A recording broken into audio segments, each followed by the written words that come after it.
आइए जानते हैं झारखंड की 25 बड़ी खबरों को सिर्फ 10 मिनट में। पर अभी तक आप इस वीडियो को लाइक नहीं किए हैं तो कर दें और इस चैनल को सब्सक्राइब कर लें। ईयर इंदर 2025 एमएसएमई सुधार और निवेश पहल से झारखंड में औद्योगिक माहौल मजबूत। साल 2025 झारखंड के लिए औद्योगिक विकास के लिहाज से उम्मीदों भरा रहा। राज्य सरकार ने 1.35 लाख करोड़ रुपए का अब तक का सबसे बड़ा बजट पेश कर आर्थिक विकास को नई दिशा दी। एमएसएमई को बढ़ावा देने के लिए सरलीकरण नीति अपनाई गई, जिससे नए उद्योगों की स्थापना आसान हुई। मुख्यमंत्री हेमंत सोरेन के नेतृत्व में सरकार ने विदेशी निवेश पर खास जोर दिया। स्पेन और स्वीडन यात्रा के दौरान खनन, इस्पात, इलेक्ट्रिक वाहन और क्लीन एनर्जी क्षेत्रों में निवेश की संभावनाएं तलाशी गईं। आदित्यपुर, बोकारो, संताल परगना और रांची जैसे औद्योगिक क्षेत्रों को निवेश के केंद्र के रूप में प्रस्तुत किया गया। राज्य में झारखंड एमएसएमई विशेष छूट विधेयक 2025 लागू होने से नए उद्योगों को 3 वर्षों तक कई अनुमतियों और निरीक्षणों से राहत मिली, जिससे निवेश और रोजगार बढ़ने की उम्मीद जगी है। वहीं जीएसटी दरों में संशोधन से ऑटोमोबाइल और इलेक्ट्रॉनिक सामान की बिक्री बढ़ी। खासकर दीपावली के दौरान बाजार में रौनक दिखी। हालांकि एफएमसीजी उत्पादों में अपेक्षित राहत नहीं मिली। साल 2025 में सोना चांदी की कीमतों में रिकॉर्ड बढ़ोतरी से निवेशकों को लाभ हुआ, लेकिन आम ग्राहकों पर इसका असर पड़ा।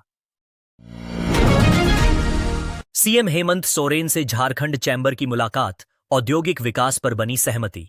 राज्य में औद्योगिक विकास को गति देने के उद्देश्य से Jharkhand chamber of commerce and industries के शिष्टमंडल ने शनिवार को मुख्यमंत्री हेमंत सोरेन से मुलाकात की। कांके रोड स्थित मुख्यमंत्री आवास पर हुई बैठक में उद्योग जगत से जुड़ी व्यावहारिक समस्याओं और उनके समाधान पर चर्चा हुई। मुख्यमंत्री ने कहा कि राज्य सरकार औद्योगिक विकास के लिए पूरी तरह प्रतिबद्ध है और व्यापार के अनुकूल माहौल बनाने के लिए लगातार प्रयास कर रही है। उन्होंने चैंबर द्वारा दिए गए सुझावों पर शीघ्र कार्रवाई का भरोसा दिलाया। बैठक में यह भी निर्णय लिया गया कि उद्योग विभाग के सहयोग से इन्वेस्ट इन झारखंड विषय पर एक प्रस्तुति तैयार कर अन्य राज्यों में निवेशकों को आकर्षित किया जाएगा। साथ ही औद्योगिक रूप से पिछड़े पलामू और संताल परगना क्षेत्र में उद्योगों को बढ़ावा देने पर विशेष फोकस किया गया। चैंबर अध्यक्ष आदित्य मल्होत्रा ने बताया कि बैठक में बिल्डिंग रेगुलाइजेशन, खास महाल भूमि सरलीकरण और जिलों में नियमित संवाद जैसे मुद्दों पर चर्चा हुई। वीर बिरसा मुंडा साइक्लोथॉन फेज रांची से दिल्ली तक युवाओं का राष्ट्र प्रेरक संदेश। मोरहाबादी मैदान में आज वीर बिरसा मुंडा साइक्लोथॉन फेज का भव्य शुभारंभ हुआ। एनसीसी ग्रुप मुख्यालय रांची द्वारा आयोजित इस कार्यक्रम में झारखंड सरकार के मंत्री सुदिव्य कुमार मुख्य अतिथि के रूप में शामिल हुए। साइक्लोथॉन का आयोजन शौर्य के कदम क्रांति की ओर विषय पर किया गया, जिसका उद्देश्य युवाओं में राष्ट्र प्रेम, अनुशासन और नेतृत्व की भावना को मजबूत करना है। धरती आबा वीर बिरसा मुंडा से जुड़े ऐतिहासिक स्थलों से गुजरते हुए एनसीसी के साइकिल दल बापू वाटिका पहुंचे, जहां उनका गर्मजोशी से स्वागत किया गया। मंत्री सुदिव्य कुमार ने कहा कि दिल्ली की ओर रवाना हो रहे एनसीसी कैडेट झारखंड की संस्कृति और वीर बिरसा मुंडा के विचारों के सच्चे संदेशवाहक हैं। कार्यक्रम के बाद चयनित एनसीसी कैडेट रांची से नई दिल्ली के लिए साइकिल यात्रा पर रवाना हुए। इस अवसर पर बड़ी संख्या में युवाओं, नागरिकों और अधिकारियों की मौजूदगी ने पूरे आयोजन को देशभक्ति और उत्साह से भर दिया।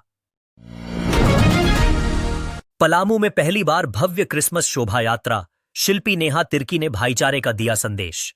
पलामू में पहली बार भव्य क्रिसमस महोत्सव और शोभा यात्रा का आयोजन किया गया, जिसमें बड़ी संख्या में लोगों ने हिस्सा लिया। इस अवसर पर झारखंड सरकार की कृषि मंत्री शिल्पी नेहा तिर्की ने लोगों से नफरत और विभाजन का विरोध करने और आपसी प्रेम व भाईचारे के साथ रहने की अपील की। मंत्री ने कहा कि देश की पहचान शांति और सद्भाव से है और समाज को बांटने की कोशिशों के खिलाफ सभी को आवाज उठानी चाहिए। उन्होंने लोगों से राजनीतिक षड्यंत्रों का हिस्सा न बनने का आग्रह किया। शोभा यात्रा मेदिनीनगर स्थित रानी गिरजाघर से निकलकर चियांकी के साधना सदन तक पहुंची। कार्यक्रम में विभिन्न समुदायों के धर्मगुरु, जनप्रतिनिधि और बड़ी संख्या में श्रद्धालु शामिल हुए। सुरक्षा के मद्देनजर पर्याप्त पुलिस बल की तैनाती की गई थी। हिजाब विवाद पर इरफान अंसारी का तीखा हमला, नीतीश कुमार पर कड़े शब्द। बिहार में नियुक्ति पत्र वितरण के दौरान एक महिला डॉक्टर से जुड़े हिजाब विवाद को लेकर झारखंड के स्वास्थ्य मंत्री डॉक्टर इरफान अंसारी का बयान चर्चा में है। जामताड़ा से जारी बयान में उन्होंने बिहार के मुख्यमंत्री नीतीश कुमार पर तीखी टिप्पणी करते हुए कहा कि एक पढ़ी लिखी महिला डॉक्टर का सार्वजनिक रूप से अपमान निंदनीय है। स्वास्थ्य मंत्री ने कहा कि बिहार में अपमानित की गई डॉक्टर नुसरत को झारखंड सरकार 3 लाख रुपए मासिक वेतन, मनचाही पोस्टिंग और सभी सुविधाओं के साथ नौकरी देने को तैयार है।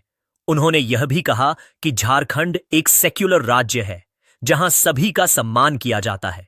इस दौरान इरफान अंसारी ने भाजपा और मीडिया पर भी निशाना साधते हुए दोहरे मापदंड का आरोप लगाया। साथ ही केंद्रीय मंत्री गिरिराज सिंह पर भी तीखी टिप्पणी की। वहीं भाजपा ने मंत्री के बयान को आपत्तिजनक बताते हुए पलटवार किया है। भाजपा प्रदेश मीडिया प्रभारी अविनेश कुमार सिंह ने कहा कि राज्य के स्वास्थ्य मंत्री को ऐसे बयानों के बजाय झारखंड की स्वास्थ्य व्यवस्था सुधारने पर ध्यान देना चाहिए। एमबीबीएस एडमिशन पर सवाल, बाबूलाल मरांडी ने सीबीआई जांच और दोबारा काउंसलिंग की मांग की। झारखंड के मेडिकल कॉलेजों में शैक्षणिक सत्र 2025-26 के एमबीबीएस नामांकन में गंभीर अनियमितताओं के आरोप सामने आए हैं। नेता प्रतिपक्ष और भाजपा प्रदेश अध्यक्ष बाबूलाल मरांडी ने मुख्यमंत्री हेमंत सोरेन को पत्र लिखकर पूरे मामले की सीबीआई जांच और नामांकन प्रक्रिया रद्द कर दोबारा काउंसलिंग कराने की मांग की है। बाबूलाल मरांडी का आरोप है कि झारखंड संयुक्त प्रवेश प्रतियोगिता परीक्षा परिषद जेसीईसब ने आरक्षण नियमों और एमसीसी गाइडलाइन का उल्लंघन करते हुए फर्जी जाति निवास प्रमाण पत्रों के आधार पर बाहरी अभ्यर्थियों को एमबीबीएस सीटें आवंटित की। विभागीय जांच समिति की रिपोर्ट में कई छात्रों के प्रमाण पत्र फर्जी पाए जाने की पुष्टि हुई है। उन्होंने कहा कि परीक्षा परिणाम के बाद जाति और स्थानीयता में अवैध परिवर्तन कर आरक्षित कोटे की सीटें ली गईं। वहीं काउंसलिंग के दौरान प्रमाण पत्रों का समुचित सत्यापन नहीं किया गया, जिसका फायदा राज्य से बाहर के अभ्यर्थियों को मिला।